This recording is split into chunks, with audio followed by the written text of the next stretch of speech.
Bismillahirrahmanirrahim. Assalamualaikum warahmatullahi wabarakatuh. Innal hamdalillah nahmaduhu wa nasta'inuhu wa nastaghfiruhu wa natubu ilaihi wa na'udzu billahi min syururi anfusina wa min sayyiati a'malina. May yahdihillahu fala mudilla lahu wa may yudlil fala hadiyalah. Asyhadu an la ilaha illallah wahdahu la syarika lah wa asyhadu anna Muhammadan abduhu wa rasuluhu la nabiyya ba'dah. Ya ayyuhalladzina amanu taqullaha haqqa tuqatih wa la tamutunna illa wa antum muslimun. Ya ayyuhan nasu taqu rabbakumul ladzi khalaqakum min nafsin wahidah wa khalaqa minha zawjaha wa batha minhuma rijalan katsiran wa nisaa'a. Wattaqullaha alladzi tasaaluna bihi wal arham innallaha kana 'alaykum raqiba. Ya ayyuhalladzina amanu taqullaha wa qulu qawlan sadida yuslih lakum a'malakum wa yaghfir lakum dhunubakum. ومن يطع الله ورسوله فقد فاز فوزا عظيما أما بعد فإن أصدق الحديث كتاب الله وخير الهدى هدى محمد صلى الله عليه وسلم وشر الأمور محدثاتها وكل محدثة بدعة وكل بدعة ضلالة وكل ضلالة في النار. Ikhwani fillah wa akhwati fid din, azani Allah wa iyyakum. Para pemirsa yang dirahmati Allah Subhanahu wa taala, terkhususkan kepada ibu-ibu majelis Al-Ittiba, majelis Ta'lim Al-Ittiba. Alhamdulillah pada kesempatan kali ini kita berkumpul melalui online Zoom dalam rangka untuk merenungkan tentang nikmat yang Allah berikan kepada kita kaum muslimin, terutama di tanah air Indonesia, nikmat kemerdekaan, ya, nikmat ketentraman dan keamanan, ya, nikmat kita bisa beribadah dengan mudah. Jika kita lihat di sana ada sebagian negeri-negeri kaum muslimin yang mengalami hal-hal yang tidak disukai seperti kekacauan yang ada pada mereka, ya, tidak ada keamanan, ya, sulitnya mereka mengadakan ibadah dengan tentram, demikian juga aktivitas-aktivitas keduniaan yang sulit mereka kerjakan, ya, karena ada kekacauan. Oleh karenanya nikmat yang kita rasakan di tanah air harus kita syukuri, ya. Dan pada kesempatan kali ini kita akan bahas topik yang saya rasa perlu, yaitu tentang mencintai tanah air, ya, mencintai tanah air, ya.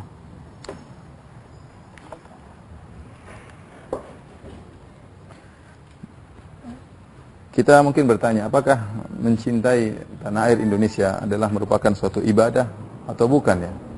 Ini hal yang harus kita jelaskan secara syar'i, ya. Kapan mencintai tanah air adalah suatu yang ibadah, kapan mencintai tanah air bukanlah suatu ibadah, bahkan bisa jadi maksiat kepada Allah Subhanahu wa taala. Ini harus kita jelas agar kita tidak salah dalam meletakkan cinta kita kepada tanah air, ya. Cinta kalau kita bagi dalam syariat, ya, cinta, ya, atau mencintai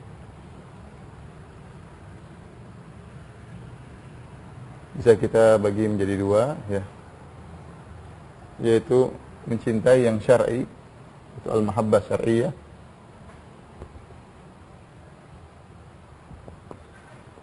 mencintai yang disyariatkan.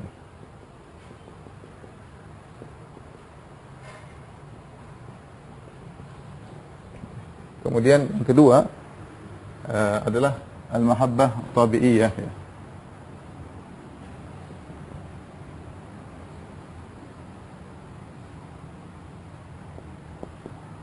Itu kecintaan yang tabiat,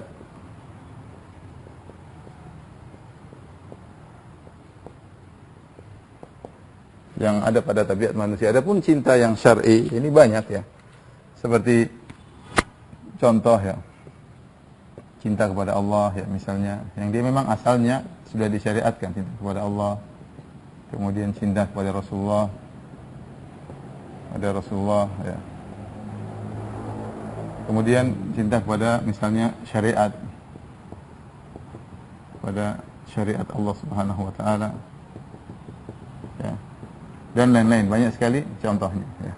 Adapun cinta tabi'iyah, kecintaan secara tabiat, yaitu cinta yang memang merupakan cinta yang merupakan dasar tabiat manusia.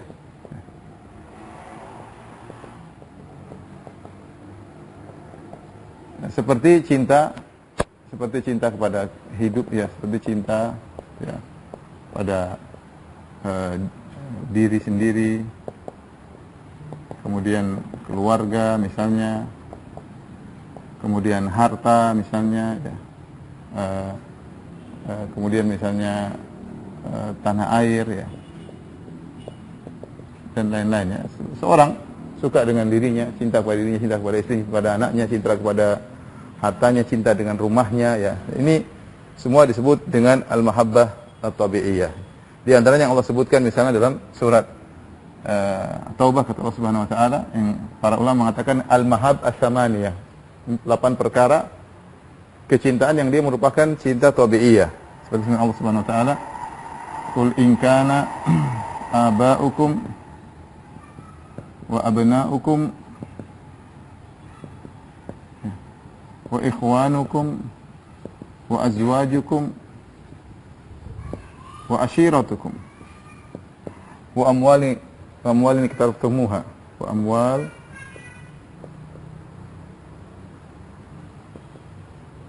wa tijaratun takhshawna kasadaha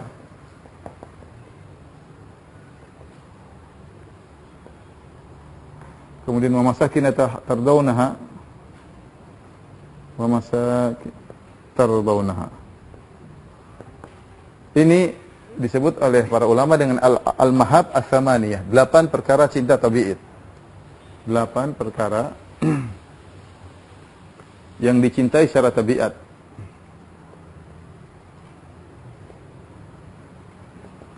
Yang pertama apa? Cinta kepada, jika bapak-bapak kalian, ini bapak, orang tua, ya. Kita cinta kepada orang tua, tabiat, nomor 1. Kemudian wa abna'ukum, anak-anak. Kemudian wa ikhwanukum, saudara-saudara. Wa azwajukum, istri, suami. Wa ashiratukum, kerabat atau kabilah. Kita cinta kepada sama satu suku, ya. Wa amwalin taraftumuha, harta yang kalian usahakan, yang kalian dapatkan. Perdagangan yang kalian khawatir kerugiannya. Kemudian wa masakin tardawnaha, yaitu tempat tinggal.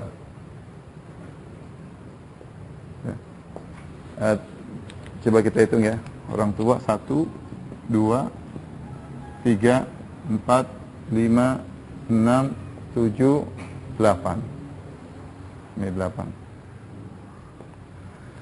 Ini semua disebut oleh para ulama dengan al-mahab as-samaniyah, yaitu perkara yang dicintai oleh seorang secara tabiat, ya. Di antaranya adalah tempat tinggal, wa masakinu tardawnaha, tempat tinggal yang kalian cintai, ya. Di antaranya cinta kepada tanah air, ya. Nah, cinta kepada tanah air termasuk asalnya adalah cinta tabi'i. Cinta pada tanah air, hukum asalnya adalah cinta tabi'i. Cinta secara yang kita sebutkan ini, manusia punya dasar cinta kepada tanah airnya. Adapun dalilnya sangat banyak, ya, bahwasanya menunjukkan itu cinta yang tabi'i, ya. Dalilnya, ya, misalnya Allah sebutkan dalam Al-Qur'an, ya, misalnya firman Allah Subhanahu wa taala, "Walau anna katabna 'alaihim an ikhruju, ya, an iqtulu anfusakum aw ikhruju min diyarikum ma fa'aluhu illa qalilun minhum." Ya. Walau anna katabna 'alaihim an iqtulu anfusakum aw ikhruju min diyarikum ma fa'aluhu. Kata Allah Subhanahu wa taala kepada Bani Israel, kalau kami wajibkan atas mereka untuk membunuh diri mereka atau untuk keluar dari negeri mereka, seandainya mereka dibebani untuk keluar dari kampung halaman mereka, ma fa'aluhu illa qalilun minhum, maka yang melakukan cuma sedikit. Di sini Allah mengatakan kalau seorang dibebani untuk keluar dari negerinya, ya, maka itu adalah perkara yang berat. Tidak ada yang bisa melakukannya kecuali cuma sedikit. Itu menunjukkan bahwasanya cinta kepada negeri adalah perkara yang tabi'i, yang suatu yang sangat wajar. Orang cinta kepada tempat tinggalnya, tanah kelahirannya adalah suatu yang diakui dalam syariat, bahwasanya itu adalah cinta tabi'i. Kemudian juga misalnya firman Allah Subhanahu wa taala dalam ayat yang lain, kata Allah Subhanahu wa taala, orang-orang Bani Israil berkata, wa ma lana alla nuqatila fi sabilillah wa qad ukhrijna min diyarina wa abna'ina. Mereka mengatakan, kenapa kami tidak berjihad di jalan Allah Subhanahu wa taala sementara kami telah dikeluarkan, diusir dari negeri kami. Wa qad ukhrijna min diyarina wa abna'ina. Ya, kita mau jihad saja ya. Mereka berkata kepada nabi mereka, kita tetap akan berjihad. Bagaimana tidak berjihad? Kita sudah diusir dari negeri kami. Kami sudah diusir dari negeri kami. Jadi di antara hal yang membuat mereka tetap semangat untuk berperang, berjihad di jalan Allah adalah karena mereka terusir dari negeri mereka. Itu menunjukkan bahwasanya cinta negeri itu sesuatu yang sangat besar dalam hati seseorang. Contoh lagi misalnya Allah berfirman, la yanhakumullah 'anil ladzina lam yuqatilukum fid din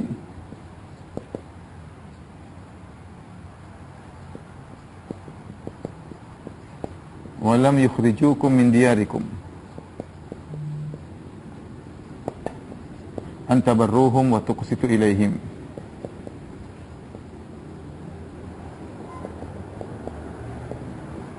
Dalam surat Al-Mumtahanah kata Allah Subhanahu wa taala, Allah tidak melarang kalian untuk berbuat baik dan berbuat adil kepada orang-orang non-muslim, orang-orang kafir yang mereka tidak memerangi kalian dalam agama, walam yukhrijukum min diyarikum, dan tidak mengusir kalian dari negeri kalian. Kalau orang ada non-muslim tidak mengusir kita dari negeri kita, tidak memerangi agama kita, maka kita berbuat baik kepada mereka. Ini juga disebut tentang keluar dari negeri. Ya, ini adalah hal yang tidak disukai karena seorang secara tabiat memiliki cinta kepada negerinya. Dalam hadis juga demikian ya. Tentang mahabbah tabi'iyah, yaitu dalam hadis. Contoh ketika Nabi SAW awal didatangi oleh malaikat Jibril, kemudian Nabi SAW kemudian merasa khawatir dengan dirinya, kemudian dia pergi turun dari Gua Hira, kemudian dia pergi ketemu dengan Khadijah radhiyallahu anha, kemudian Khadijah radhiyallahu anha untuk menenangkan Nabi SAW, Khadijah membawa Nabi kepada Al-Waraqah ibn Naufal. Ya. Kemudian setelah Nabi bercerita kepada Waraqah ibn Naufal, maka kemudian Waraqah menyampaikan kepada Rasulullah SAW. Ya, la tu'dhiyannahu. Nabi berkata Waraqah kepada Khadijah bahwasanya orang-orang Quraisy akan mengganggu Nabi SAW, akan memusuhi Nabi SAW. Nabi ketika mendengar dia akan diganggu, dia akan dimusuhi, Nabi masih diam. Ketika sampai pada kalimat wala tukhrijannahu, bahwasanya orang-orang Quraisy akan mengusir Rasulullah SAW. Ketika itu langsung Nabi komentar. Kata Nabi SAW, awa mukhrijiyahum. Dalam hadis kata Nabi SAW, awa mukhrijiyahum. Apakah mereka akan mengusirku? Kata Nabi SAW. Apakah mereka akan mengusirku?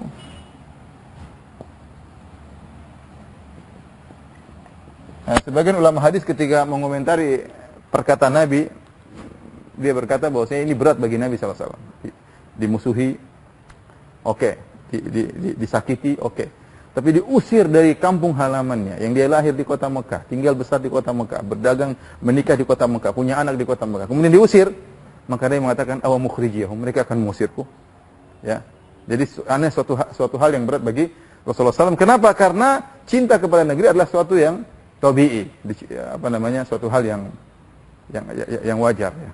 Karena ketika Nabi SAW keluar dari kota Mekah ketika diusir, Nabi SAW berkata, innaka la khairu ardillah wa ahabbu ardillah ila Allah. Walaula anna qaumaki akhrajuni ma kharajtu minki. Kata Nabi SAW, wahai kota Mekah, engkau adalah negeri yang paling dicintai oleh Allah, ya. Negeri yang terbaik di sisi Allah Subhanahu wa taala. Kalau bukan kaum mengusirku, aku tidak akan pergi keluar dari kota Mekah. Karena Nabi SAW cinta kepada kota Mekah. Tapi Nabi harus meninggalkan kota Mekah, dan itu ujian. Oleh karenanya Al-Aini berkata, ibtalallahu nabiyahu bi firaqil watan. Nabi SAW diuji dengan meninggalkan kampung halaman. Di antara ujian yang dialami oleh Nabi adalah meninggalkan kampung halaman. Meninggalkan suatu kota yang sangat dia cintai. Meninggalkan suatu kota yang penuh dengan banyak kenangan. Kenangan indah yang dia rasakan dengan istrinya, dengan keluarganya, dengan anak-anaknya. Harus ditinggalkan kota tersebut, dan itu ujian bagi Nabi Shallallahu Alaihi Wasallam. Sebagaimana nabi-nabi terdahulu juga diuji, seperti Nabi Ibrahim alaihissalam akhirnya harus meninggalkan, inni muhajirun ila Rabbi, aku harus pergi meninggalkan negeriku menuju kepada Allah Subhanahu Wa Taala. Dan itu ujian tersendiri. Makanya kaum muhajirin mereka mulia. Kenapa? Di antaranya mereka diuji dengan perkara yang berat, harus meninggalkan kampung halaman mereka, sehingga mereka diberi nama dengan muhajir. Itu orang yang meninggalkan kampung halamannya karena Allah Subhanahu Wa Taala. Lilladzina ukhriju min diyarihim wa amwalihim yabtaguna fadlan min Allahi wa ridwana wa yansuruna Allah wa rasulahu ulaika humus shadiqun walladzina tabawwa'u, dan seterusnya. Allah menyebutkan orang-orang muhajirin yang mereka meninggalkan negeri kampung halaman mereka, meninggalkan harta mereka untuk mencari keridhaan Allah Subhanahu wa taala. Di antara hal yang menjadikan mereka istimewa adalah mereka menghadapi ujian tersebut dengan berat, harus meninggalkan kampung halaman. Ini di antara ujian. Oleh karena ketika Nabi SAW sampai di kota Madinah, Nabi SAW berdoa agar bisa mencintai kota Madinah. Nabi berdoa, Allahumma habbib ilaina al-madinata ka hubbina Makkah au asyad. Ya Allah, anugerahkanlah kepadaku cinta kepada kota Madinah sebagaimana cinta kami kepada kota Mekah, atau lebih daripada cinta kami kepada kota Mekah. Akhirnya Allah mengabulkan, sehingga Rasulullah SAW sangat cinta kepada kota Madinah. Ya. Oleh karenanya dalam hadis dalam Sahih Bukhari dari Anas bin Malik radhiyallahu anhu, Rasulullah SAW kalau pulang dari safar, ya, idza qadima min safar wa absara darajatil Madinah awda'a binaqatihi. Ya. Kalau Rasulullah SAW sudah pulang dari safar menuju kota Madinah, kemudian dia melihat tanda-tanda kota Madinah dari jauh, melihat ada gunung Uhud atau tanda-tanda kota Madinah, karena cintanya kepada kota Madinah, maka awda'a naqatahu, itu Nabi berusaha mempercepat ontanya agar segera sampai ke kota Madinah. Ya, rindu ingin segera sampai kota Madinah. Ibnu Hajar rahimahullah dalam Fathul Bari ketika mengomentari hadis ini, beliau berkata, wa fil hadis dalalatun, ya, ala fadlil Madinah wa musyri'iyatil hubbi lil watan wal hanin ilaih.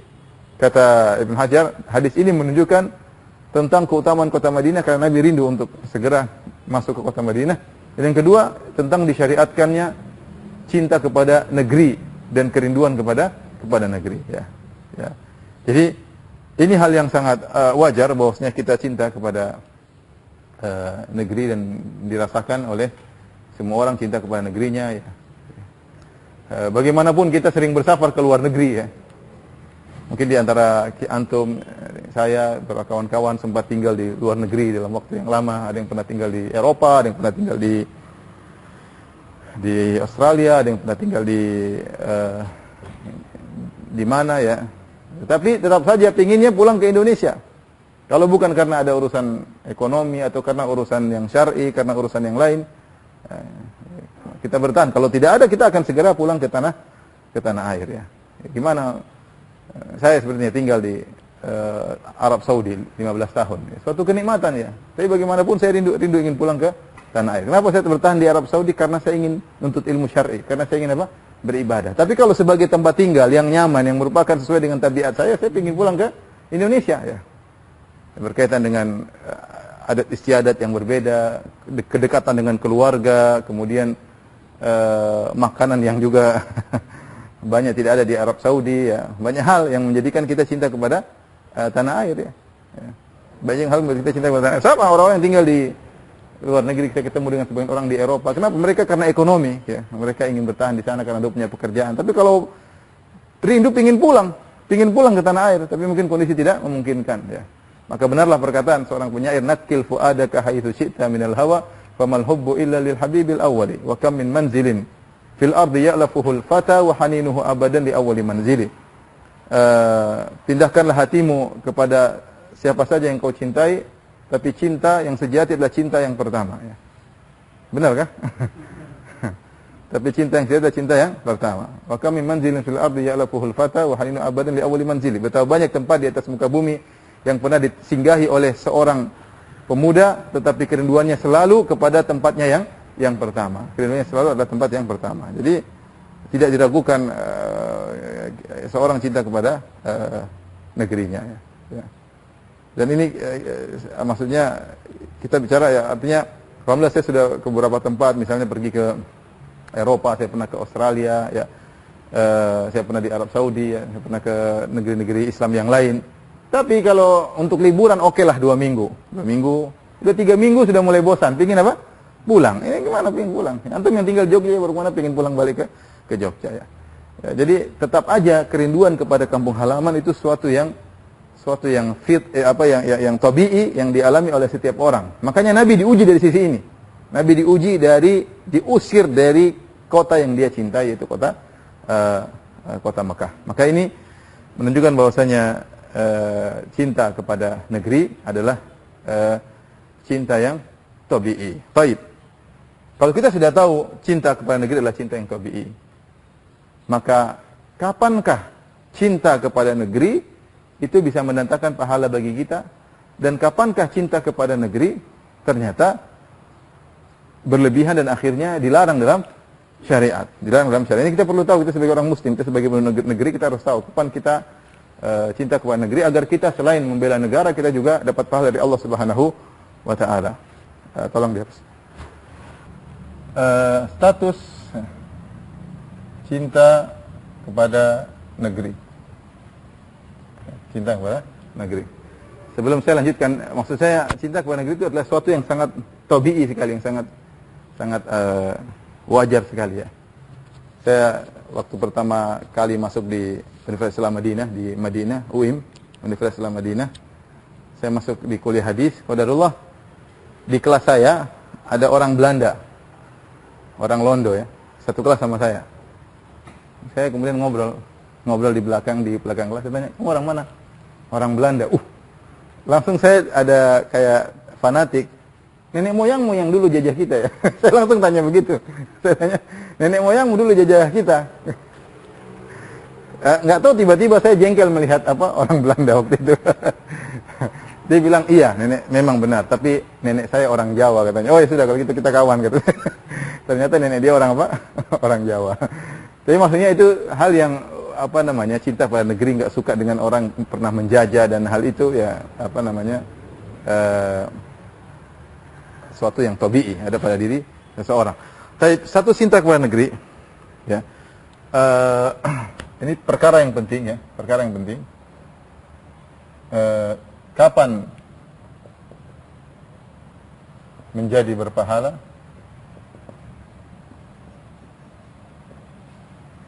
kapan tidak, kapan dilarang. Ya. Baik, kita bicara secara syar'i ya.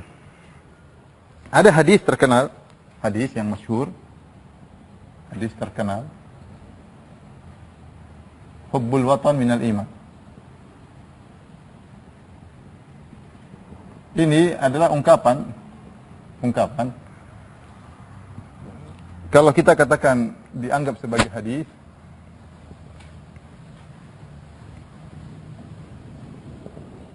maka ini hadis palsu. Ya, hadis palsu. Dinyatakan oleh banyak para ulama seperti Saghani, seperti As-Sakhawi, lam aqif alaihi dalam Al-Maqasidil Hasanah. Dia mengatakan tidak ada hadis, saya tidak pernah menemukan hadis seperti ini. Kemudian Az-Zarkashi juga mengatakan aku tidak menemukan hadis seperti ini. Saghani mengatakan ini adalah hadis yang palsu, makanya diikuti oleh Syekh Albani rahimahullah mengatakan hadis ini hadis palsu, hadis maudhu ya. Kemudian Syekh Utsaimin juga mengatakan hadis palsu ya. Kalau dianggap sebagai hadis maka ini hadis palsu. Kita nggak boleh bilang sabda Rasulullah sallallahu alaihi wasallam ya. Dia bukan sekedar dhaif, dia hadis palsu. Rasulullah nggak pernah ngomong sama sekali, nggak ada sanadnya sama sekali. Tapi kalau kita bilang hanyalah ungkapan masyarakat, ini hanya ungkapan masyarakat,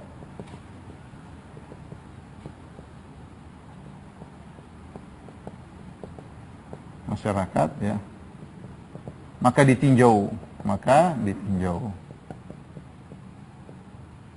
Ini yang mau kita tinjau. Kalau ini ungkapan masyarakat bisa benar, bisa salah.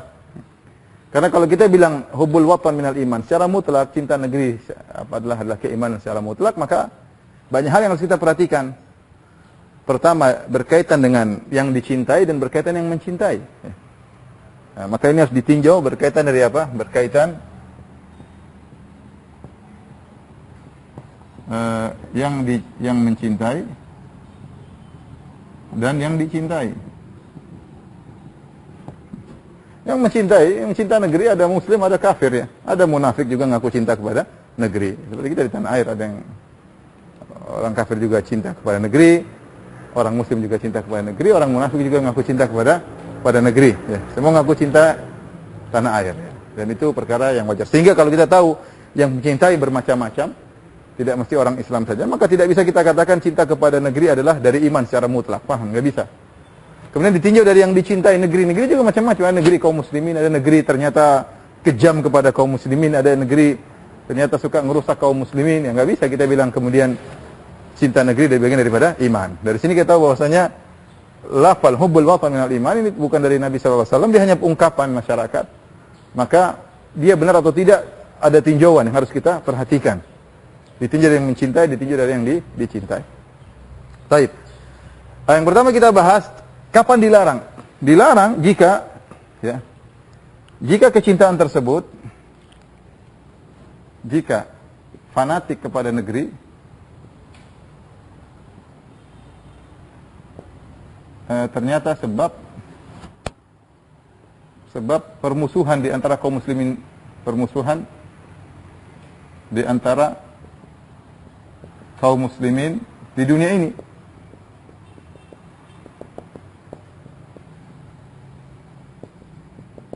Contoh apa? Contoh ribut gara-gara fanatik bola misalnya.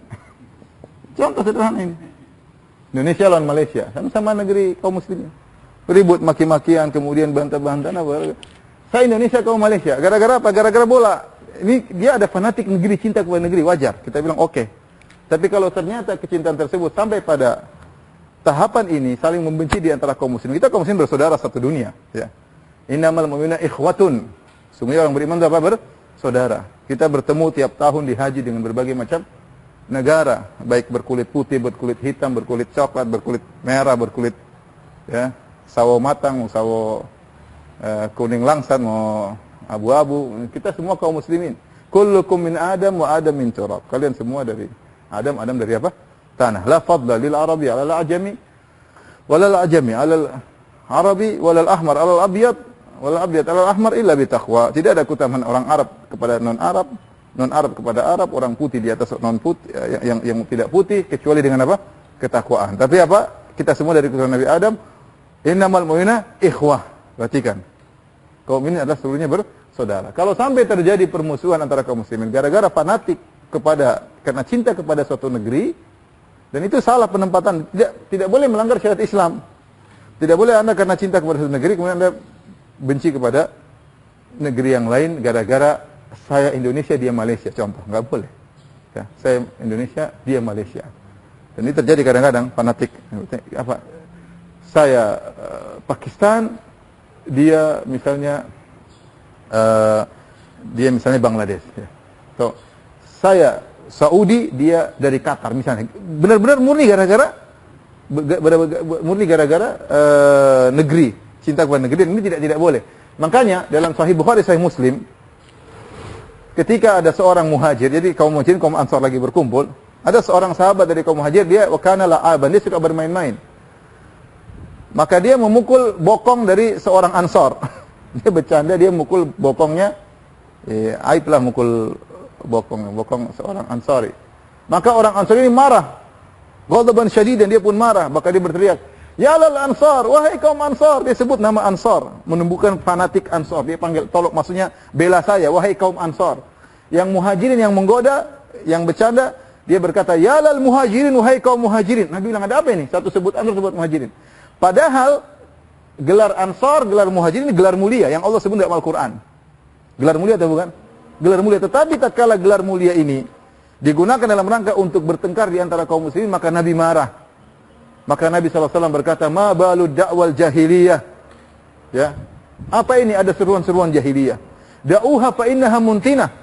Tinggalkan seruan-seruan tersebut. Itu adalah perkara yang busuk. Fa innaha khabitha, dalam riwayat yang lain itu perkara yang buruk. Ya.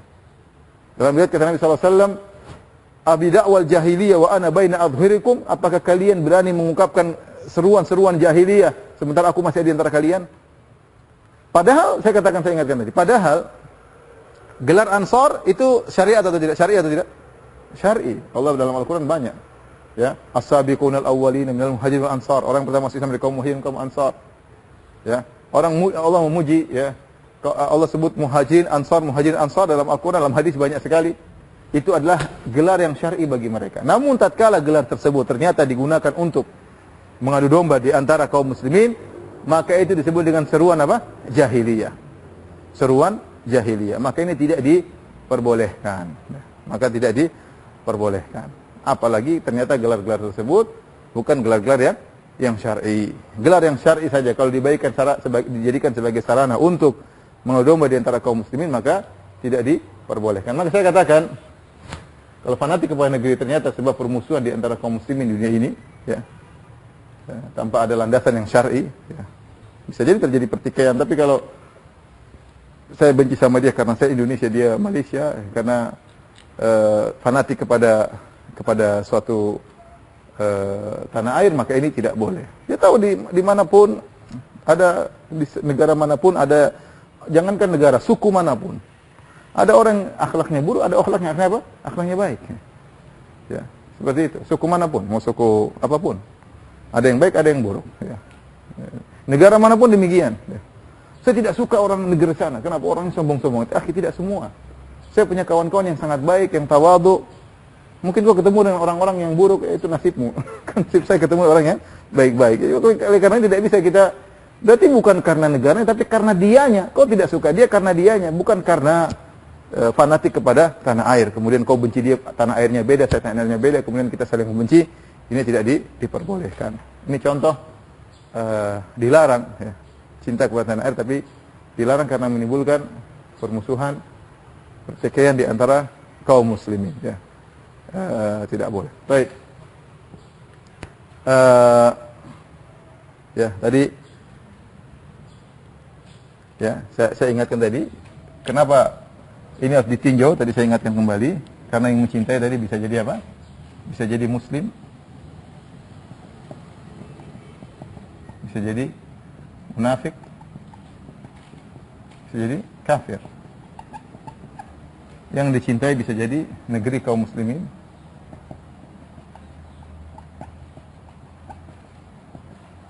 bisa jadi negeri yang menteror kaum muslimin.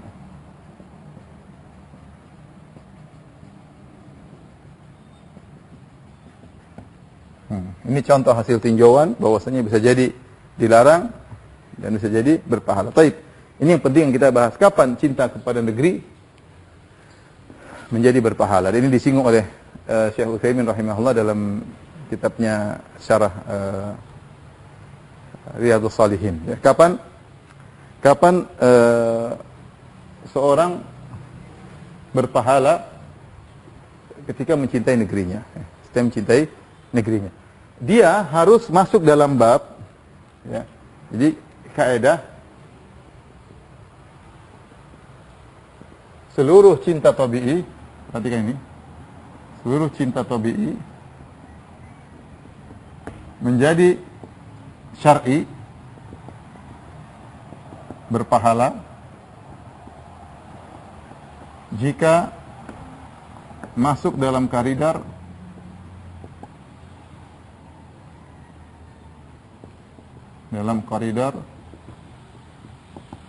al-mahabbatu fillah, mencintai karena Allah. Mencintai karena Allah. Jadi perkara-perkara tabi'i dia bisa menjadi berpahala jika kita masukkan dia dalam koridor mencintai karena Allah, mencintai karena Allah. Ya, seperti mencintai seorang muslim karena Allah. Dari sisi dunia, ini laki-laki ini teman saya tidak ada apa-apanya. Dari sisi kecerdasan biasa-biasa saja, kurang enak juga diajak ngobrol, kurang nyambung kadang-kadang. Kadang saya bikin lucu dia tidak tertawa karena tidak paham. Sisi ekonomi dia juga bukan orang kaya, ya. Apa yang mau saya dekati dari dia? Tetapi dia seorang muslim, rajin ke masjid, rajin pengajian, maka saya mencintainya karena Allah. Itu contoh. Mencintai manusia itu bukan perkara tabi'i. Saya cinta sama istri, saya cinta sama kakak. Tapi saya mencintainya karena Allah. Itu menjadikan cinta saya berpahala di sisi Allah Subhanahu Wa Taala. Ya. Itu namanya al-mahabbatu fillah. Ini sering saya sampaikan. Bagaimana perkataan seorang Majnun Laila, yang dia berkata dalam Syairnya, amurru ala diyari Laila. Uqabbilu dzal jidara wa dzal jidara. Wa ma hubbud diyari syaghafna qalbi walakin hubbu man sakana diyara. Kata Majnun Laila, aku melewati suatu kampung, kampungnya Laila. Aku pun mencium tembok-tembok yang ada di kampung tersebut, ya. Yaitu tembok-tembok di kampungnya Laila. Wa ma hubbud diyari syaghafna qalbi. Aku mencium tembok itu bukan karena aku cinta kepada tembok. Walakin hubbu man sakana diyara, tapi aku karena cinta kepada orang di balik tembok, ya. Siapa si Laila di balik tembok tersebut? Jadi maksud hati memeluk gunung apa daya tangan tak sampai. Maksud hati bibir mencium Laila apa daya ketatap tembok. Jadi dia cium tembok tersebut karena bukan karena temboknya tapi karena apa? Laila. Itu namanya mencintai karena sesuatu. Ngomong-ngomong, siapakah si Majnun Laila? Majnun Laila ini para ulama khilaf apakah dia kisah sosok yang fiktif atau sosok yang benar-benar real ada. Sebagian ulama mengatakan dia ada, bahkan ditulis buku-buku tentang diwan Majnun Laila. Syair-syair yang ditulis oleh Majnun Laila. Siapa nama dia? Namanya adalah Qais bin al-Mulawwah yang wafat sekitar tahun 68 Hijriah kalau tidak salah dalam biografinya. Namanya Qais ibn al-Mulawwah. Kenapa dia dikatakan Majnun Laila? Saya baca kisahnya. Jadi, mau cerita dia ini. Jadi si Qais ini dia satu kampung ketika masih kecil dia sering mengembalakan kambing sama seorang wanita yang sepupu dia namanya Laila. Masih kerabat lah. Namanya wanita Laila. Terus dia dekat sama si Laila ini. Dan pemuda-pemuda yang lain tahu juga, ya masih kecil. Mereka tahu bahwasanya kalau ada perlu apa-apa mau ngomong sama Laila lewat si Qais. Selalu begitu. Selalu begitu. Sampai akhirnya dia cinta sama dia, berkembang ngobrol. Sampai akhirnya mereka dewasa, sudah balik, mulai berpisah, tapi kecintaan mulai tumbuh dan sudah tumbuh. Akhirnya suatu saat mereka ingin minta suatu si Qais ingin tahu sebenarnya Laila suka sama saya atau tidak sih? Kayak cerita siapa? Jadi si Qais ingin tahu Laila suka sama saya atau tidak. Akhirnya suatu hari dia sampaikan kepada Laila hajat dia. Biasanya kalau dia sampaikan hajat orang buat jadi pemberi syafaat selalu diterima keperluannya. Suatu saat dia menyampaikan keperluan kepada Laila. Ternyata Laila tidak memenuhi permintaannya. Habis itu akhirnya dia hancur hatinya. Hancur hatinya. Ternyata yang dia duga selama ini Laila cinta sama dia karena obrolan dan ternyata bertepuk sebelah tangan. Maka dia pun mulai bikin syair-syair. Di antaranya dia bilang maknanya dia bilang andaikan saya dulu masih tetap kecil bersama kambing-kambing kecil. Kita bersama-sama karena kambing sudah besar kita pun saling tidak mencintai. Ternyata Laila juga cinta sama dia. Ternyata Laila sedang ngetes. Benar nggak dia cinta sama saya? Akhirnya ternyata keduaan saling mencintai. Si Qais bin Mulawwah ini akhirnya dia tergila-gila sama Laila, bikin syair. Bapaknya lihat kamu nih, anakku ini sakit jiwa ya. Akhirnya dia datang kepada kerabatnya untuk melamar si Laila. Tapi sudah terlanjur di masyarakat terkenal dengan orang Majnun Laila, tergila-gila kepada si Laila. Akhirnya mereka lapor kepada dia ngelamar si Laila. Bapaknya Laila bilang nggak mungkin saya nikahkan Laila dengan putramu. Orang-orang sudah kenal dia si penggila Laila. Masa saya mau nikahkan putri saya dengan orang gila? Akhirnya tidak dinikahkan. Si Majnun Laila semakin apa? Semakin Majnun. Akhirnya ada yang bilang kepada bapaknya, kalau kau ingin anakmu sembuh, bawa ke haji. Dibawalah anaknya pergi hajian. Ya. Kemudian dia berdoa ketika melempar jamrat dia berdoa. Dalam doanya dia mengucapkan ini syair-syairnya semua ada. Dia berdoa, ya Allah, orang-orang minta semua diampuni. Aku minta agar aku dipersatukan dengan Laila. Setelah itu terserahlah ya Allah, yang penting aku tahu Laila. Saking ini. Tiba-tiba ada orang teriak memanggil seorang wanita, "Ya Laila." Tiba-tiba dengar Laila langsung dia pingsan. Intinya itulah sampai dikenal dengan apa? Majnun Laila. Intinya terakhir Laila meninggal dunia ya. Tapi antum kalau baca ceritanya nantilah. Ini saya kasih mukadimah saja. Jadi intinya itulah yang disebut dengan Majnun Laila yang menjadi perhatian kita. Dia mencium tembok bukan karena cinta kepada tembok, tapi cinta karena ada yang di balik tembok. Nah, kita kalau ingin menjadikan kecintaan kita bernilai pahala dari Allah, kita harus menjadikan cinta-cinta tabiat tadi karena Allah Subhanahu wa taala. Ya. Contoh misalnya saya punya rumah besar. Kenapa saya cinta rumah saya? Rumah saya ini alhamdulillah dengan rumah ini saya bisa berbakti sama orang tua, dengan rumah ini saya bisa bikin pengajian di rumah. Cinta sama rumah tabii, tapi ketika kita mencintai rumah tersebut karena Allah jadi berpahala. Ya. Cinta sama istri, tabii, saya cinta sama istri, ya cantik, dia ini saya suka, wajar ya. Saya dulu ya, ngelamar dia karena saya cinta sama dia.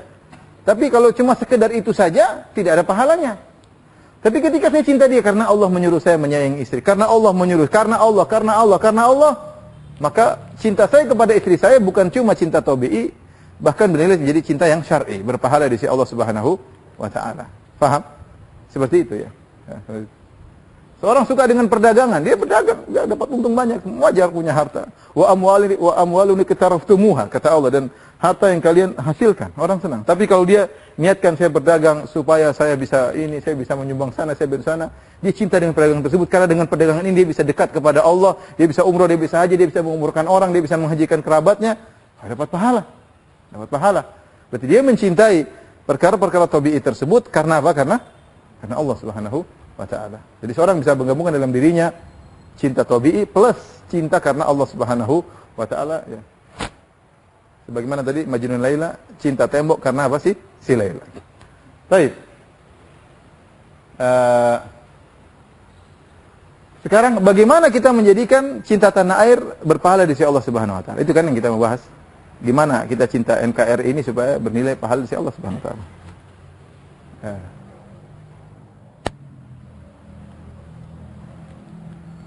Bagaimana menjadikan cinta pada NKRI berpahala di sisi Allah Subhanahu wa taala. Kita bisa menjadikan cinta kepada NKRI ya, karena saya bilang tadi mencintai tergantung yang mencintai, tergantung yang dicintai. Ada peninjauan. Bagaimana kita bisa menjadikan peninjauan agar cinta kepada NKRI ini berpahala di sisi Allah Subhanahu wa taala? Banyak tinjauan yang bisa kita ambil. Ya, perhatikan ya. Pertama, kita mau tidak mau harus akui bahwasanya ya Indonesia negeri mayoritas kaum muslimin.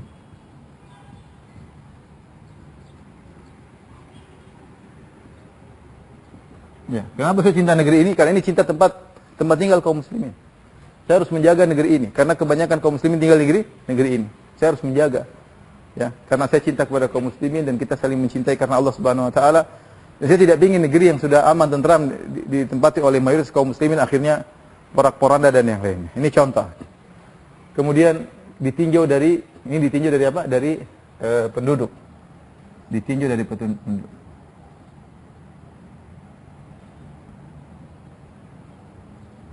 Kemudian misalnya ditinjau dari sejarah kemerdekaan.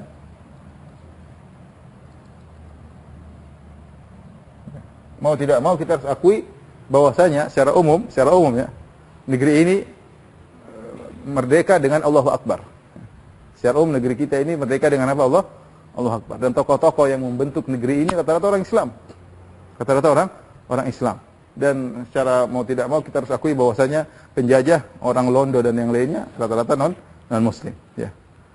Oleh karenanya kita tahu bahwasanya negeri kita ini dibangun di atas perjuangan pahlawan-pahlawan secara umum, pahlawan kaum muslimin ya, yang mereka memperjuangkan jiwa raga mereka ya, mereka mengorbankan nyawa mereka ya dengan takbir Allahu Akbar ya. Jadi ini negara bukan ini hasil perjuangan yang ratusan tahun ya, perjuangan yang harus kita hargai sehingga jadilah negeri ini yang kita harus jaga itu semua. Maka saya cinta kepada negeri karena negeri ini yang bangun, yang bikin orang Islam. Secara ini, mungkin ada orang kafir, mungkin Allah alam, tapi secara umum ini yang bikin apa? Orang Islam, yang perjuangan orang Islam, yang diusir orang kafir yang menjajah ketika itu. Ya. Tokoh-tokoh Islam yang membangun negeri ini, ya. Dari dua sisi ini saja, maka kita bisa menjadikan cinta kepada negeri, dan ini diisyaratkan oleh Syekh Utsaimin rahimahullah dalam syarah Riyadhus Shalihin ya. Jadi tinjau dari ini negeri kaum muslimin ya. Maka kita bisa cinta kepada negeri ini ya. Kita cinta kepada negeri ini karena Allah Subhanahu wa taala, maka kita harus jaga negeri ini, kita harus cinta negeri ini, kita jauhkan dari hal yang bisa mengganggu ketentraman negeri ini ya. Dan itu semua bernilai pahala di sisi Allah Subhanahu wa taala. Baik, tolong dihapus. Taib. Terakhir mungkin bahasan akan saya sampaikan adalah tentang bukti-bukti cinta kita kepada NKRI. Mana bukti-bukti cinta kita?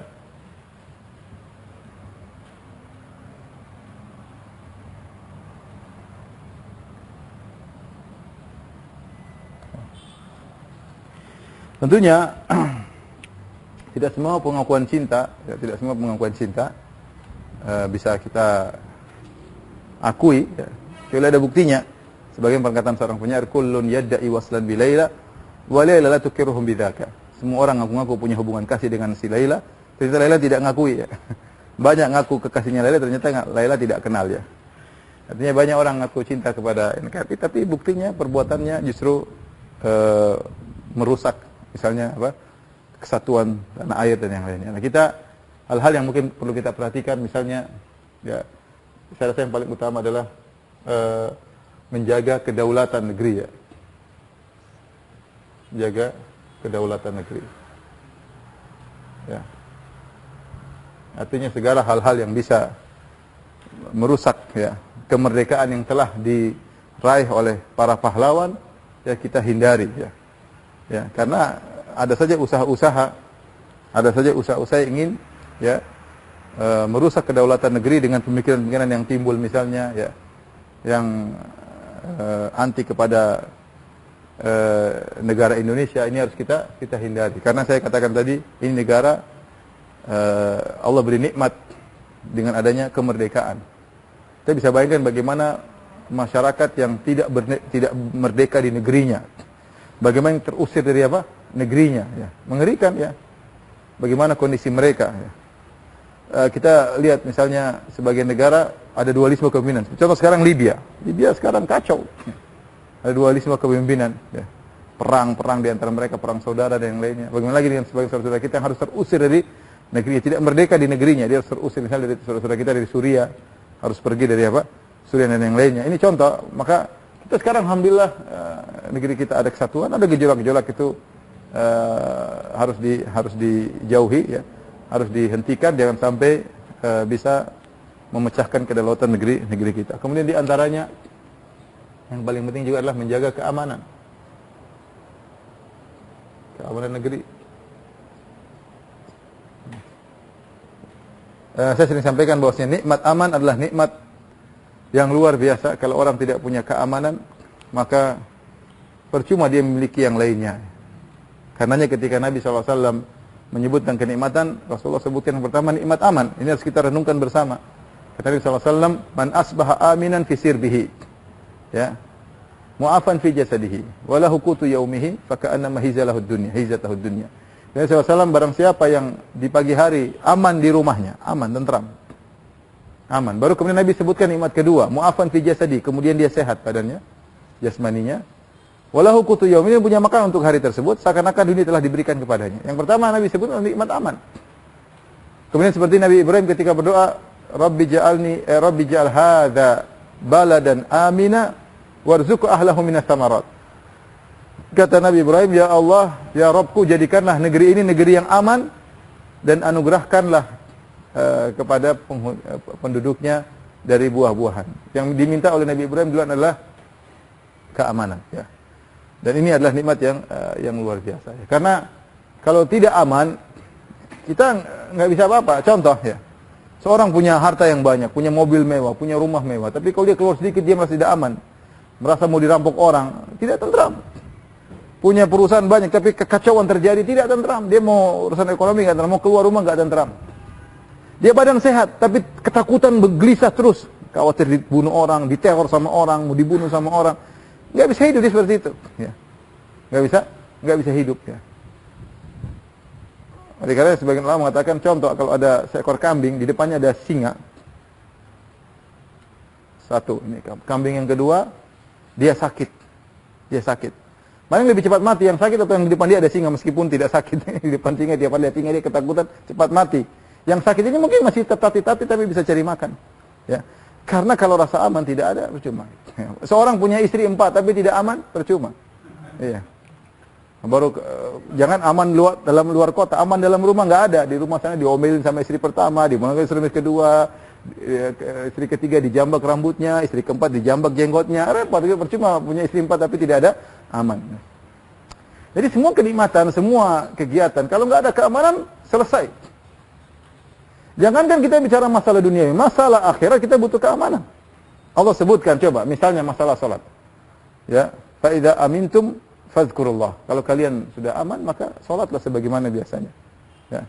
Kata Allah, wa in khiftum farijalan aw rukbana. Kalau kalian dalam kondisi takut, salatlah dalam kondisi berjalan kaki atau dalam kondisi naik tunggangan, ya, repot.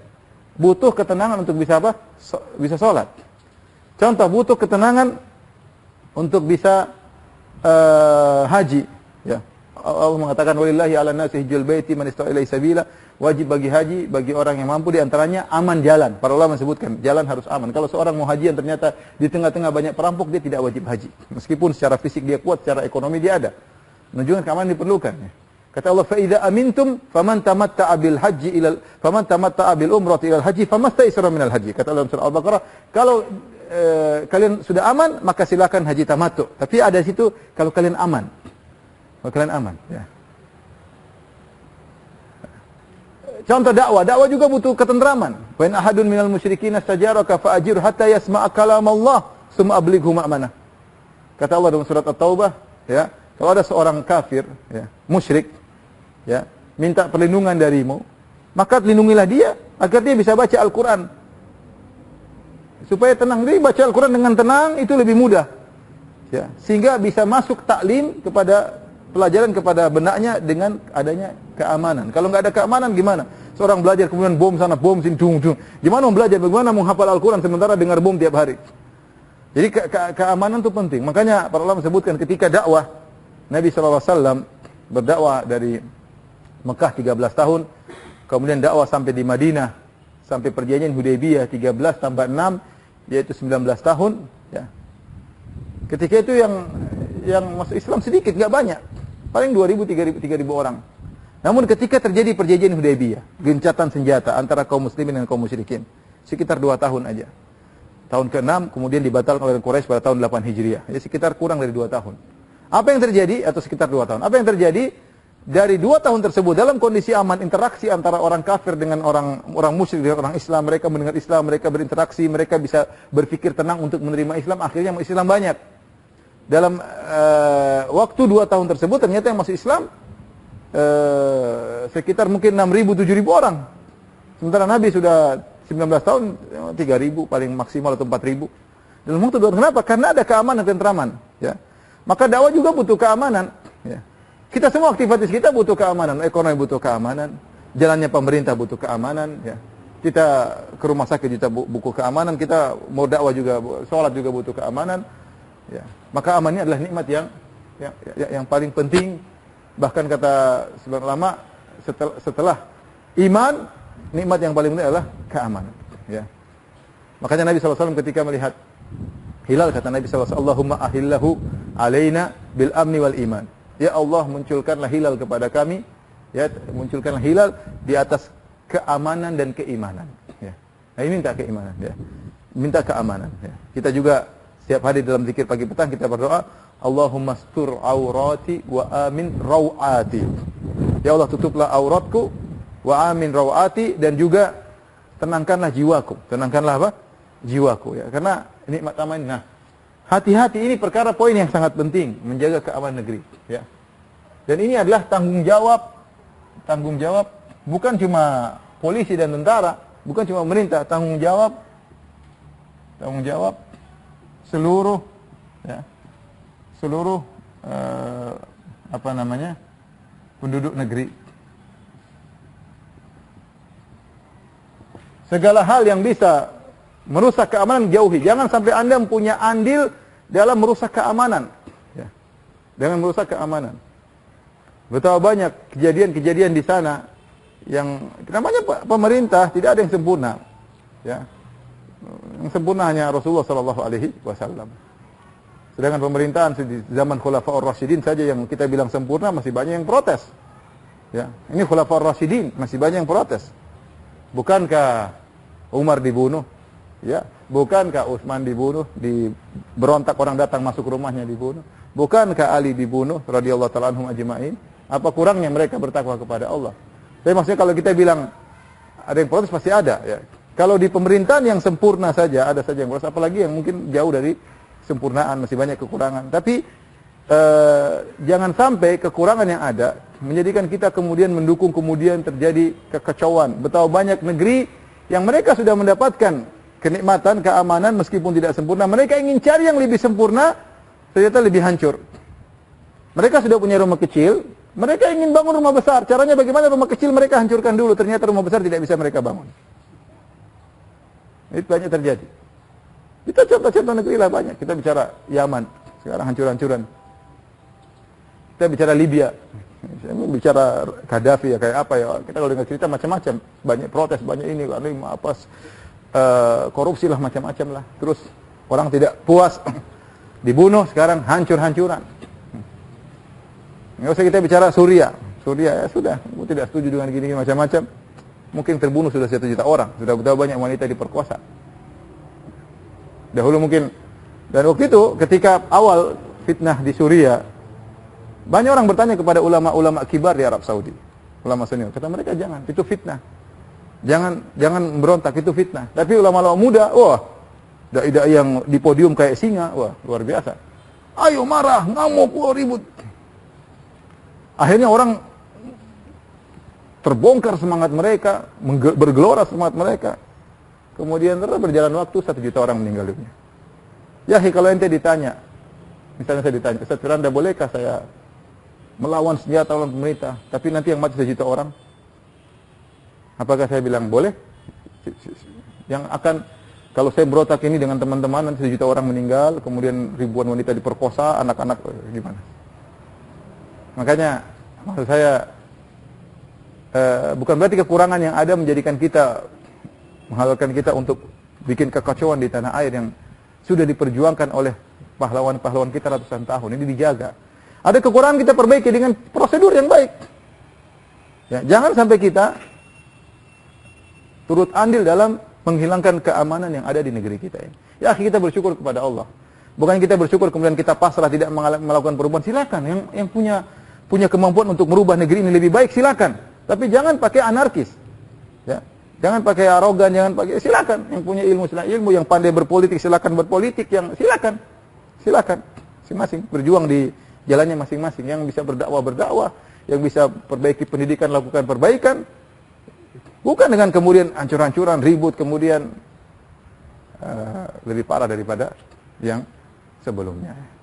Makanya tadi banyak orang ingin bangun rumah besar, rumah yang ada masih kecil yang mungkin ada bolong-bolongnya dihancurin dalam rangka bangun rumah besar. Ternyata rumah kecil hancur, rumah besar tidak terbangun. Maka seorang berpikir cerdas, kekurangan tetap ada, ya. Bagaimana dia menghadapi kekurangan tersebut agar tidak menjadi lebih parah. Maka jangan sampai Anda punya andil dalam merusak keamanan yang ada di negeri ini. Ya. Kemudian di antara cinta kepada NKRI, ya, tentunya sebaliknya daripada itu, kalau ada kekurangan, tadi sudah saya isyaratkan, berusaha diperbaiki dengan prosedur, ya, yang benar. Silakan, ya, silakan. Ya. Ada orang yang di pemerintahan misalnya melihat ada keganjilan, silakan diperbaiki. Ya. Kalau pemerintahan baik didukung, ya. Ada isu-isu yang tidak benar kepada pemerintah dibantah tidak benar. Ya, seperti itu. Jadi masing-masing punya beban di benaknya untuk menjaga keamanan, untuk membuat negeri ini lebih baik. Ya. Lebih baik. Ya. Seperti itu. Itu namanya cinta kepada negeri. Bukan hanya sekedar omongan cinta, tapi bikin kacau. Bikin kacau, ribut sama sini, berkelahi sama kaum muslimin yang lain, kemudian ngusir sana, ngusir sini. Kita tidak ingin seperti itu. Kita ingin cinta yang benar, ya. Kita ingin kemajuan di negeri kita, ya. Negeri kita. Ya. Kemudian kita harus punya fikih bernegara, ya. Fikih bernegara. Atau ketika, ya, menghadapi penduduk Indonesia yang non-muslim.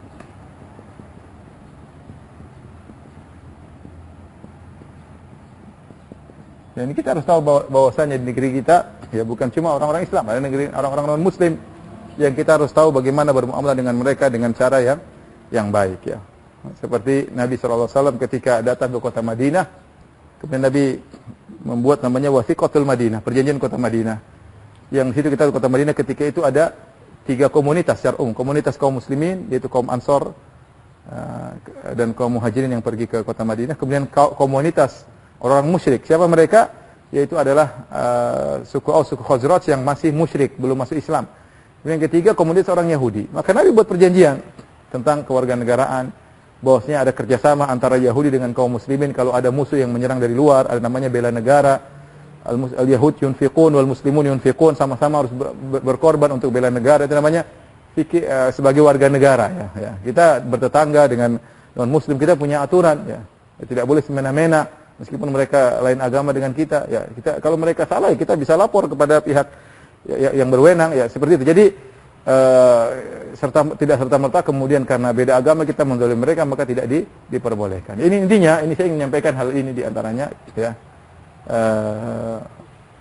agar kita bisa menjadikan cinta kita kepada negeri kita berpahala, ya, dan kita bisa buktikan cinta kita kepada negeri kita, maka ini yang bisa kita lakukan agar dapat pahala dari Allah Subhanahu wa taala, kita bisa bertanggungjawabkan di hadapan Allah Subhanahu wa taala, dan semoga Allah menjaga negeri kita ya dari segala keburukan, dari segala usaha untuk memecah kedaulatan ya.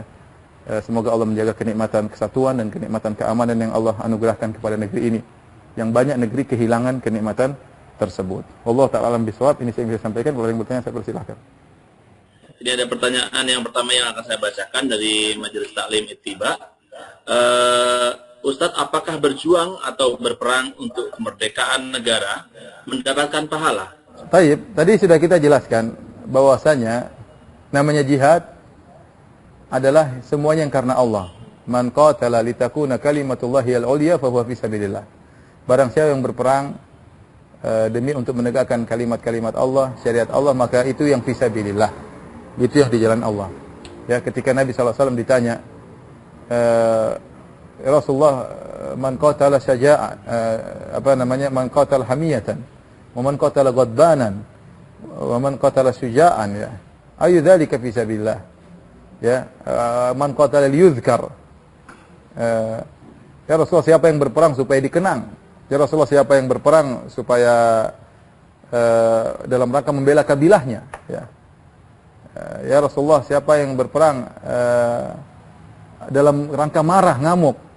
Ya Rasulullah, siapa yang berperang dalam rangka untuk menunjukkan keberaniannya? Siapa di antara mereka yang fisabilillah? Nabi jawab dengan kaidah, man qatala litakuna kalimatullahi al-ulya fa huwa fisabilillah. Yang berperang, berjihad untuk menegakkan kalimat Allah, itu yang fisabilillah. Karena namanya perang fisabilillah, berarti harus karena Allah.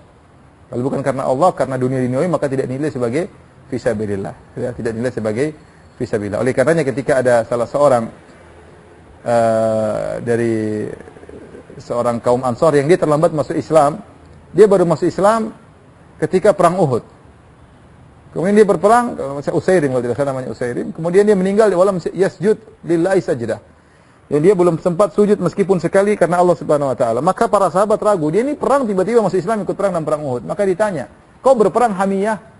Kau berperang karena membela suku, sekedar suku Ansor, teman-temanmu diperangi kau bela, atau karena Allah dan Rasulnya?" Maka dia bilang, "Saya berperang karena Allah Rasulnya."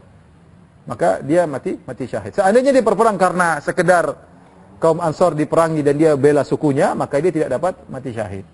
Ini poin yang penting. Oleh karenanya seorang, kalau dia berperang karena cinta NKRI, karena NKRI saya katakan tadi, kita timbul ini perbedaan cuma niat. Karena NKRI adalah negeri hasil perjuangan pahlawan-pahlawan Islam. NKRI, kenapa NKRI? Tempat kaum muslimin. Di sana banyak tempat-tempat ibadah kaum muslimin. Ya, kalau ini kacau, maka gimana ibadah? Bagaimana kaum muslimin? Bagaimana wanita-wanita kaum muslimin? Bagaimana anak kaum muslimin? Maka dia membela kaum muslimin. Karena Allah Subhanahu wa taala, maka dia mati syahid. Maka dia mati syahid. Mereka Nabi sallallahu alaihi wasallam mengatakan, "Man qutila duna malihi fahuwa syahid. Man qutila duna ahli fahuwa syahid. Man qutila duna nafsi fahuwa syahid." Barang siapa berkelahi membela dirinya, ya, membela hartanya, membela keluarganya karena Allah, maka dia mati syahid, ya. Maka dia mati syahid. Maka sangat mungkin, ya, kalau kita membela negeri karena Allah Subhanahu wa taala, sangat mungkin. Misalnya terjadi peperangan, kemudian pemerintah menyuruh kita berperang dan itu benar-benar syar'i ya. Kita tahu bahwasanya kita membela negeri, ada orang yang merongrong negara Indonesia ya dan macam-macamnya, kemudian kita berusaha membela, maka insya Allah mati syahid. Kata Nabi SAW, wa idza stunfirtum fanfiru. Kalau kalian diperintahkan untuk berperang, maka berangkatlah. Wallahu a'lam bishawab. Ya, Ustaz. Pertanyaan selanjutnya, Ustaz. Dari Akhwat juga ini, Ustaz. Saya bacakan dulu. Ustaz, cinta pada negara bisa mendatangkan pahala. Apakah ada perbuatan yang mendatangkan dosa selain pengkhianatan kepada negara? Apakah menghujat pemimpin dan demo juga mendatangkan dosa? Tadi sudah kita jelaskan, di antara bukti cinta kepada negeri adalah kita menjaga keamanan, jaga ketentraman. Ya. Segala hal yang bisa merusak kedaulatan, segala hal yang bisa menghilangkan stabilitas keamanan, ya itu di antara bentuk merusak kondisi negara yang sudah ada. Saya katakan tadi, kalau ada kesalahan pada pemerintah atau penguasa, ada prosedurnya yang harus kita jalani. Bukan dengan turun ke jalan, bukan dengan menghujat makian-makian dan kekacauan, menarik kemarahan massa. Ya. Saya katakan alhamdulillah di tanah air kita tidak, orangnya sabar. Ya. Kita masih orang timur. Tapi kita contoh-contoh yang sudah terjadi di negara-negara lain. Ya. Seperti saya katakan di Suriah, kemudian yang mereka nekat dan mereka tidak sabar ya, seperti di Libya, seperti di Yaman, akhirnya kejadian lebih hancur. Maka jangan sampai kita punya andil dalam merusak ketentraman yang sudah ada. Jangan sampai kita punya andil dalam rangka untuk merusak keamanan yang sudah Allah anugerahkan kepada kita. Harus bersyukur kepada Allah Subhanahu wa taala. Kalau ada kekurangan harus ada prosedur yang benar ya. Siapa yang suka jika kalau dia dihabisi di hadapan umum? Tidak ada yang suka. Makanya Nabi SAW ketika berbicara tentang nasihat, kata Nabi SAW, ad-dinun nasihat, agamalah nasihat. Qulna liman, ya Rasulullah, kepada siapa? Rasulullah SAW, lillahi wa li kitabi rasulihi wa li a'immatil muslimin wa ammatihim. Kata Nabi, nasihat kepada para pemimpin kaum muslimin wa ammatihim, dan kepada orang-orang awam kaum muslimin secara umum. Di sini Nabi membedakan antara nasihat kepada pemimpin ya dengan nasihat kepada orang awam, berbeda ya, berbeda. Ya. Allah Subhanahu wa taala ketika mengutus Nabi Musa kepada Fir'aun, kata Allah, dan Harun, kata Allah, faqula lahu qawlan layyinan la'allahu yatadzakkar aw yakhsha. Ucapkanlah kata-kata yang lembut kepada Fir'aun ya, semoga dia sadar ya. Jadi kita berusaha ikut prosedur ya. Namanya secara adab pun kita tahu kalau kita menasihati dengan prosedur yang baik, itu yang, bukankah kita memberi nasihat supaya bisa didengar ya, supaya bisa dijalankan nasihat kita ya. Maka cari cara seperti itu ya. Bisa jadi seorang pemimpin didekati oleh orang yang buruk, maka kita berusaha tembus. Mungkin dia belum dengar sisi wijihatun nazar, sisi pandangan kita, maka kita bagaimana cara bisa tembus, bisa ketemu dengan penguasa, kita sampaikan. Sampaikan, kita bicara dengan bentuk penghormatan. Ya, Rasulullah SAW ketika tulis surat kepada Heraklius, padahal kafir. Apa kata Rasulullah SAW? Ila Herakl azimir Rom, kepada Heraklius, penguasa Romawi ya. Kita tidak sama bicara dengan orang awam dengan bicara dengan apa? Dengan penguasa dan maka harus ada adab-adabnya. Rasulullah SAW tadi membedakan antara nasihat kepada penguasa dengan nasihat kepada orang awam. Ya. Kalau mau ketemu dia di depan dia. Ya. Kata Nabi SAW, afdalul jihad kalimatu haqqin inda sultanin jair. Bahwasanya jihad yang terbaik adalah perkataan yang benar di sisi penguasa yang zalim. Kalau mau nanti datang ketemu di kantornya, kalau nanti nekat silakan. Kalau cara yang lembut lebih baik, antum sampaikan dengan cara lembut, tapi sampaikan kebenaran. Bukan berarti datang maki-maki. Ya. Datang ya penguasa terjadi begini, apa terjadi begini, sampaikan depan dia. Ya. Itu namanya jihad yang benar, yang Nabi puji ya, di sisi sultan yang zalim. Ya. Kenapa dikatakan itu jihad yang terbaik? Karena ketika dia maju langsung ketemu dengan penguasa yang zalim, ada kemungkinan dia dibunuh. Tetapi dia tetap menyampaikan kebenaran. Dia datang bukan untuk maki-maki, tapi datang menyampaikan kebenaran, yang itu resikonya bisa jadi dia dibunuh. Adapun yang dilakukan oleh sebagian orang kemudian berkuar-kuar di jalan, ya, itu bisa jadi semakin menambah. Coba kita nggak usah lah kita bicara di lingkungan keluarga. Misalnya seorang suami zalim kepada istrinya. sisinya keluar-keluar di luar. Suami saya itu, kira-kira saya mau tambah sayang sama istri saya atau saya tambah tak pegat, tak nikah 2-3 sekalian.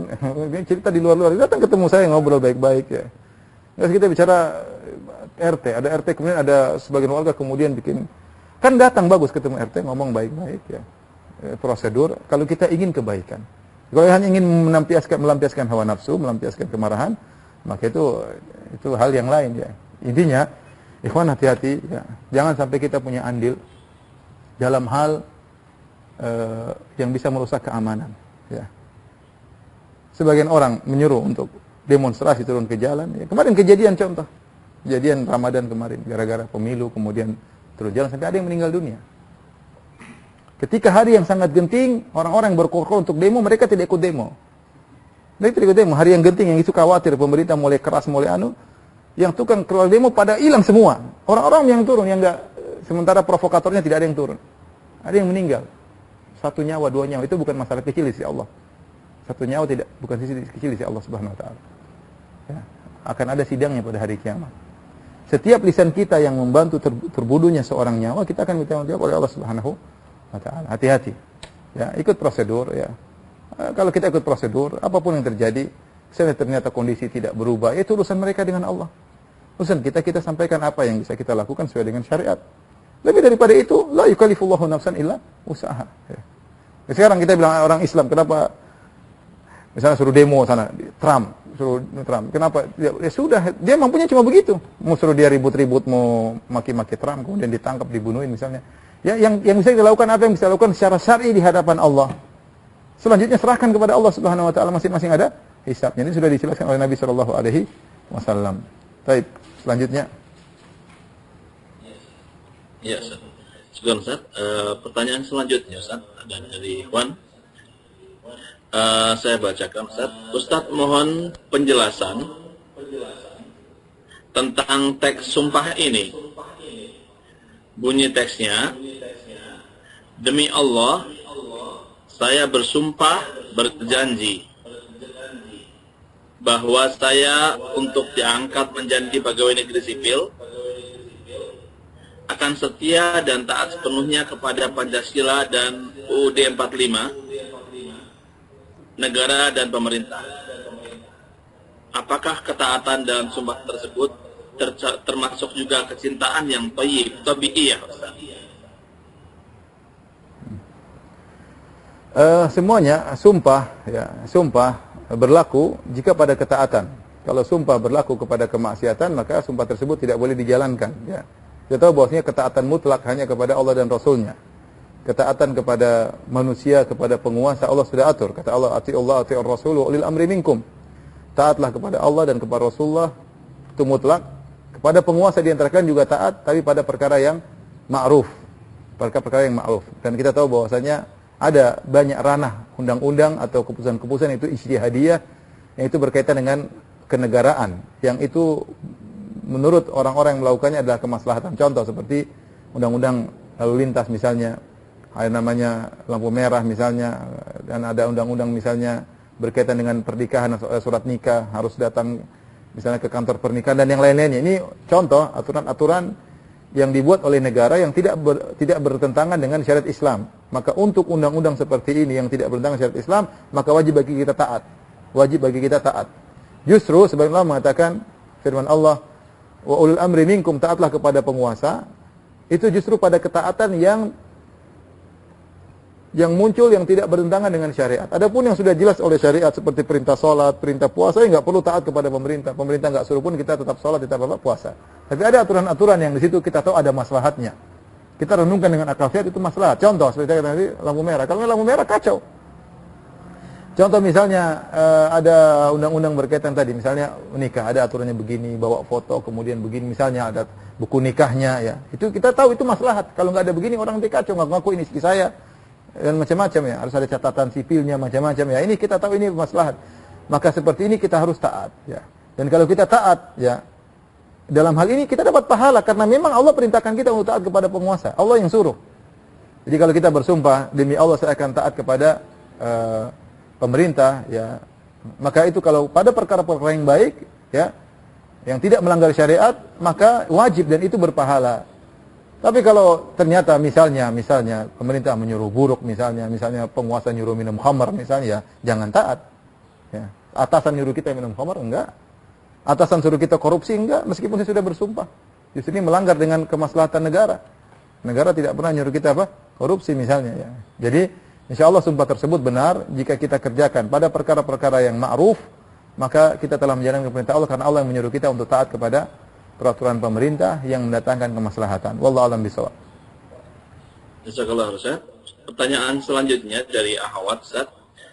Ustaz, bagaimana bentuk nyata perbuatan seorang perempuan dalam mencintai negeri secara aktif?